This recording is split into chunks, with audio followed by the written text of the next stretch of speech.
الاهلي عملها وحقق البطوله رقم 150 عشان يكون اول نادي عربي وافريقي يصل للبطوله 150. 80 دقيقه مباراه اهلي وزمالك فيها عقم كروي ما شفتوش قبل كده.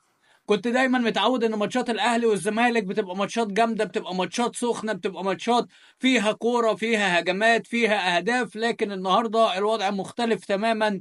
80 دقيقه انت كنت ممكن خلاص زهقت من الماتش عشان في اخر 10 دقايق او في 5 دقايق هدفين للنادي الاهلي.